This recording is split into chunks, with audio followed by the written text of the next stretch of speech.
달순의 라이브입니다. 하나 물어보고 싶은 게 있는데요. 그 자카를 왼쪽 풀백으로 쓰는 게 좀 어떨까요? 사실 그 아스날 팬들 같은 경우는 자카에 대한 고민이 많았잖아요.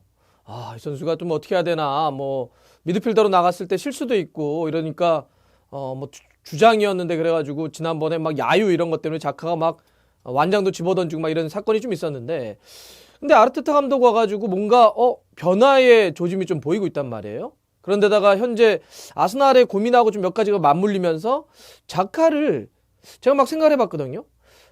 왼쪽 풀백으로 한 번 정도 쓰는 그런 아이디어는 어떨까 이런 생각이 좀 들었어요. 예, 이제 주말에 그 일요일 밤입니다. 또 하나의 그 대단한 빅매치가 하나 열리게 되죠. 아스날과 첼시의 런던 더비가 열리게 됩니다. 이게 중요하죠. 뭐 그냥 이름값만 놓고 보더라도 아스날과 첼시 이러면은 이름값이 있는데, 지금 아스날은 아르테타 감독이 와가지고 두 번째 경기 하는 거잖아요. 이제 본머스 경기 했는데 그 경기는 변화는 많이 가져온 것 같은데 이기지는 못했어요. 비겼는데 이제 홈에서 아르테타 감독이 또 승리를 거두느냐 못하느냐 요 또 걸린 싸움이고, 첼시 같은 경우는 약간 좀 퐁당퐁당하네요. 예. 지난번 토트넘은 또 잡더니 그 다음에 사우스햄튼은 이게는 또 졌습니다. 0대1 완패를 했는데, 이상하게 또 첼시는 최근에 홈에서 좀 어려워요. 홈에서 지금 2연패를 당했는데 이것은 8년 만에 2연패 당한 겁니다. 예전에 2011년에 안드레 빌라스 보아스 감독이 있을 때 홈에서 연패당하고 이번에 또 한 번 연패를 당한 건데, 첼시도 분위기 반전을 위해서 중요합니다. 물론 아스날도 지금 공식 경기로 따지면 4경기 동안 승리가 없는 상태고, 지난번에 그 얘기는 좀 드렸죠. 아스날이 박싱데이 날 11위 이하로 박싱데이를 맞이한 건 굉장히 오래간만이라고, 한 40여 년 만이라고. 그러니까 이런 분위기를 좀 바꾸기 위해서라도 아스날도 좀 승리가 중요합니다. 자, 일단 이 경기는 뭐 감독 간의 맞대결만 놓고 보더라도 아주 관심을 모을 경기죠. 아르테타와 램파드. 사실 얼마 전까지만 해도 선수의 느낌인데, 그죠? 이제 감독이 돼가지고 만납니다. 그러고 보면 뭐 K리그도 이제 설기현, 김남일 다 이렇게 해서 또 이제 감독 되는 거 아닙니까? 그래서 이제 정말 대단했던 선수, 미드필더 두 명이 이제 감독이 돼서 만나는 건데, 약간 그래도 선배는 램파드죠? 램파드가 좀 선배인 것 같아요. 더비 카운티 이끌다가 이번에 이제 첼시를 좀 이제 이끌고 있는데, 뭐 그래도 좀 어려운 상황 속에서도 선수 영입이 제대로 안 된 상태에서도 램파드 감독이 잘 끌어오고 있는 것 같습니다. 팀 색깔도 굉장히 에너지 넘치고, 뭐 에브람이라든지 마운트라든지 플리식 아주 젊고 빠른 선수들 많이 놔두면서 좀 싸워주면서 그래도 가지고 강팀도 좀 잡아내고 있고, 순위도 지금 4위까지 좀 올려놨으니까 램파드 감독은 좀 잘하고 있는 것 같습니다. 아르테타 감독은 아직은 좀 지켜봐야죠. 그동안 이제 과르디올라 감독 아래에서 맨시티에서 코치했는데, 이번에 아스날로 넘어오면서 감독 데뷔전을 지난번 본머스와의 경기 때 치렀습니다. 그래서 이제 이번이 이제 두 번째 경기가 될 텐데, 전체적으로는 그런 얘기를 좀 많이 했어요. 본머스 경기 딱 끝나고 나서, 확실히 감독이 바뀌니까 많이 바뀌는구나. 그리고 이 아르테타 감독은 뭐 바르셀로나 출신이기도 하고 에버튼과 아스날에서 선수 생활을 하면서 자기 철학과 자기 축구가 좀 확실했던 사람이기 때문에 딱 그냥 감독 데뷔전 할 때부터도 나타나잖아요. 패스 많이 하죠. 그 다음에 뭐 볼 점유 많이 하죠. 그러다 보니까 짧은 연결을 통한 슈팅 많아지죠. 확실히 자기 축구와 자기 철학이 분명한 감독이라는 걸 보여줬습니다. 그래서 이 두 감독이 만나는데 어떻게 될까? 이거에 아주 관심이 좀 많죠. 그러고 보면 선수 때는 누가 더 잘했을까? 그래도 선수 때는 약간 램파드 쪽으로 기울죠. 그래도 아무래도. 왜냐하면 우리가 이제 스램제 하잖아요. 예. 스콜스, 램파드, 제라드 논쟁을 하지만 거기 아가 들어가진 않았으니까. 물론 아르테타도 에버튼에서 일단 대단했고, 이제 아스날에서는 사실 그렇게 굉장히 오랫동안 뛴 건 아니지만 그래도 아스날에서도 임팩트가 있었기 때문에 좋은 선수긴 했지만, 선수만 놓고 보면 그래도 램파드가 좀 잘하지 않았을까 좀 싶기도 합니다. 자, 그래도 어쨌든 아르테타, 이 경기는 아르테타의 두 번째 경기니까 아르테타 감독이 어떤 축구를 보여줄까, 홈에서 좀 관심이 좀 모아질 텐데, 여러분들 일단 변화는 많이 끌고 왔다는 얘기는 했어요. 축구가 많이 달라졌다. 그리고 약간 바르셀로나 스타일, 과르디올라 감독의 스타일, 혹은 벵거의 향기가 좀 나는데, 이런 얘기는 합니다. 그런데 좀 아쉬웠던 게 뭐죠? 일단 유유스팅으로 만드는 좀 디테일, 그런데다가 측면 쪽 풀백이나 측면 쪽 공격이 좀 아쉬웠잖아요. 예. 오른쪽엔 넬슨이 이제 공격을 이끌었었고, 위에서 아래쪽에서는 사카, 나이어린 사카가 오버랩을 치려고 했었는데 조금 단조로운 공격 형태, 그리고 이 아르테타 감독의 어떤 좀 복잡하고 이 바르셀로나 스타일의, 그다음에 과르디올라 감독 스타일의 이런 축구를 좀 이해하지 못하다 보니까 풀백의 역할을 제대로 못했다. 그리고 풀백이 좀 약하다. 또 그럴 수밖에 없는 게 이번에 첼시와의 아주 중요한 경기 앞두고 계속 부상으로 왼쪽 풀백이 다 못 뜁니다. 콜라시나치, 티어니 같은 경우는 지금 굉장히 중장기 좀 부상 아니에요? 좀 내년이나 좀 돌아올 것 같으니까 이런 상태 왼쪽 풀백이 없어서 공격 자원인 사카를 좀 내려놨는데 좀 어렵더라고요. 너무 직선적이야. 너무 좀 단조로워요. 그러면 첼시 같은 경우는 이제 뭐 3백 놔둬놓고 오른쪽 윙백은 아스필리쿠에타가 있을 거고, 뭐 위쪽에서도 보면 뭐 윌리안이나 아니면은 마운트나 플리식이나 이렇게 사이드가 아주 좋은 선수들이 많기 때문에 그대로 사카를 놓고 봤을 때 이 경기가 어떻게 제대로 될까? 이 고민을 아스날 팬들이 지금 많이 합니다. 저도 막 생각했어요. 그러면 그대로 첼시 경기할 때 사카 써야 되나? 뭐 이런 생각이 좀 드는 거예요. 쓸 수는 있겠죠. 없으니까. 뭐 쓸 수 있다고 생각을 합니다. 근데 제가 막 생각했어요. 다른 카드가 없을까? 그랬더니 딱 들어오는 게 자카. 자카를 왼쪽 풀백으로 한번 내려보면 어떨까? 이런 생각이 좀 들더라고요. 일단 자카는 물론 주 포지션은 가운데 미드필더입니다. 중앙에서 뛰는 선수인데, 근데 지난해였나요? 그 유로파리그 스포르팅과의 경기 때도 왼쪽 풀백으로 뛴 적이 있고, 왼쪽으로 뛸 수 있는 선수긴 해요. 마치 그 리버풀의 밀러처럼. 미드필더가 주 포지션이지만 왼쪽 풀백도 내려가서 뛰라고 하면 뛸 수 있는 선수입니다. 일단 기본적으로 왼발잡이잖아요. 왼발잡이기 때문에 왼쪽에 뛸 수 있고, 또 하나는 미드필더이면서도 왼쪽 풀백을 볼 수 있는 건 이런 거예요. 아르테타 감독의 특징과도 연결되어 있습니다. 아르테타 감독은 과르디올라 감독 아래서 코치했고 전술적인 코치했잖아요.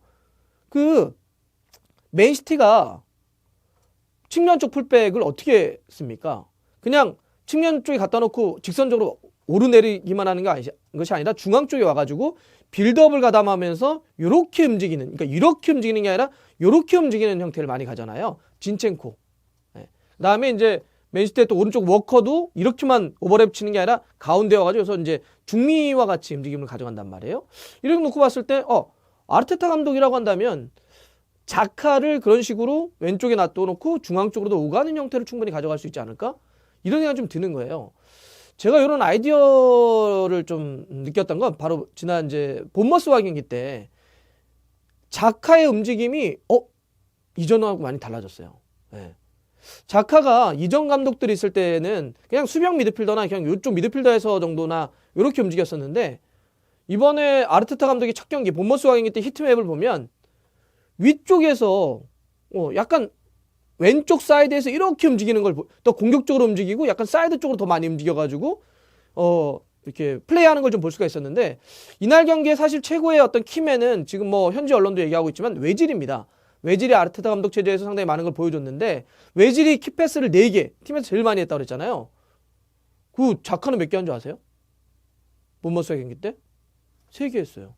그러니까 자카가 그냥 수비적으로만 그냥 수비형 미드필더에서 뛰는 것이 아니라 사이드 쪽에서도 상당히 이렇게 오가면서 공격까지도 끌어갈 수 있다는 걸 보여줬는데, 그렇게 놓고 보면 왼쪽 풀백 갖다 놓고 경기가 안 될까? 이런 생각이 든 거죠. 그러니까 자카의 히트맵을 비교해보면 분명한데, 이번에 본머스 바로 직전, 그러니까 아르테타 감독이 부임하기 직전 경기였던 에버튼 경기의 자카의 히트맵, 옵타에서 제공한 건데요. 확실히 그냥 수비형 미드필더에서 단조롭게 움직였던 게 보이는데, 이번에 본머스와의 아르테타 감독의 데뷔전에서는 왼쪽에서 크게 움직였던 게 좀 보입니다. 이렇게 놓고 보면 자카를 왼쪽 백으로 갖다 놔도 되겠다 이런 생각이 좀 드는 거죠.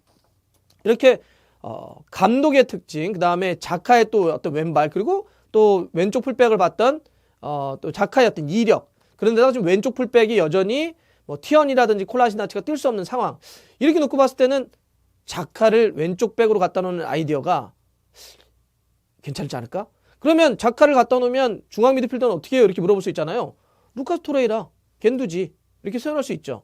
세워놓고 자카에게 중앙 결합도 하고 또 공격도 끌고, 물론 자카는 여러분들 자카가 단점이 좀 많은 선수인데 그 발이 빠른 선수가 아니에요. 다 아시죠?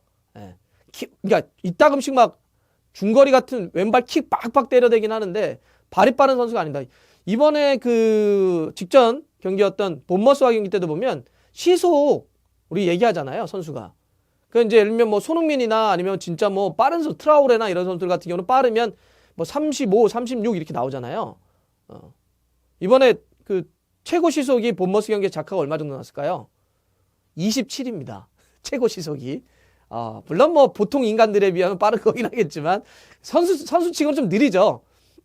거의 그냥 제 하위급입니다. 속도가. 그러니까 왼쪽 백에 갖다 놨을 때 막 활발하게 오버랩 이런 건 아니에요.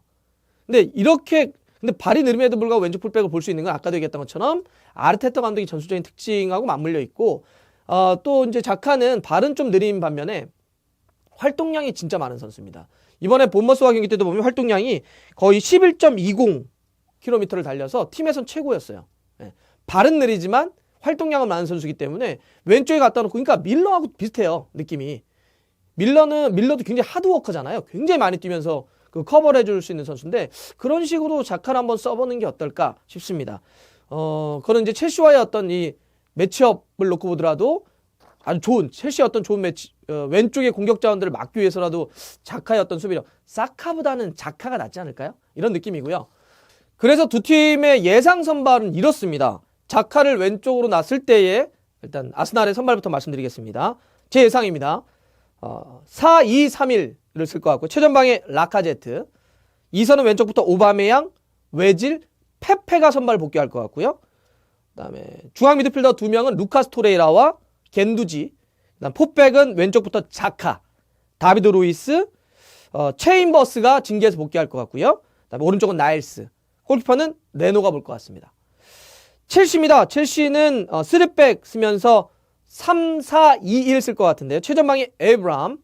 근데 2선 쪽에 일단 마운트는 한 자리를 쓸 것 같은데, 윌리안이 지금 계속 뛰고 있어가지고, 윌리안이 잘해주고는 있는데 계속 뛰고 있어가지고 여기가 플리시가고 로테이션 한번 쓸까? 왜냐하면 지금 박싱데이니까요. 플리식으로 가겠습니다. 플리식으로 한번 가고요. 자, 그 다음에 3-4-2-1의 4입니다. 왼쪽부터 알론소, 그 다음에 코바치치가 징계 복귀할 것 같고요. 그 다음에 캉테, 아스플리쿠에타. 3백에는 토모리, 주마, 리디거, 골키퍼는 케파가 될 것 같습니다. 그래서 참 이 경기 참 재밌을 것 같고, 순위 결정이 아주 중요하겠죠. 지금 아스날이 11위, 첼시가 4위입니다. 그런데다가 지난 시즌 때도 보면 굉장히 한 번씩 치고받았어요. 예, 홈에서는 홈팀이 다 이겼어요. 여기 보면 지금 아스날이 홈에서 2-0으로 지난 시즌 이겼고, 또 첼시가 리그에서 홈에서는 3-2로 이겼습니다. 홈팀들이 좀 이겼는데 이렇게 서로 치고받았고, 그거 아세요? 이번에 두 팀이 이번 시즌 처음 만납니다. 원래는 지금 리그가 한 바퀴 돌았기 때문에 전반기 한번 만나고 이번에 두 번째 아니에요? 이렇게 물어보실 수가 있는데 아닙니다. 만나지 않았고, 이번이 올 시즌은 첫 만남이고 1월 21일인가? 중순 정도에 또 한 번 이제 경기를 하게 됩니다. 그래서 첫 번째 맞대결이 될 텐데, 리그에서는 자, 이거 어떻게 될까요? 아르테타 감독의 홈 데뷔전인데, 램파드 감독은 약간 퐁당퐁당 이기고 지고 6경기가 그렇게 되고 있어요. 사실 앞선 경기 졌으니까 이번에 이길 타이밍인가, 램파드가? 근데 아르테타는 홈 데뷔전이고, 이거 릴카가 우주의 기운이 첼시라고 그랬나요? 릴카가 좀 믿기가 어려워. 좀 깡테도 그렇고, 깡테가 귀여워서 첼시가 이겼다는 게 좀 이상하지 않아요? 전 그러면 이렇게 할게요. 저는 아르테타가 홈에서 데뷔 승리를 거둔다고 하겠습니다. 고맙습니다. 자, 좋아요, 구독 걸립니다. 때려야죠. 알람 들어갔어요.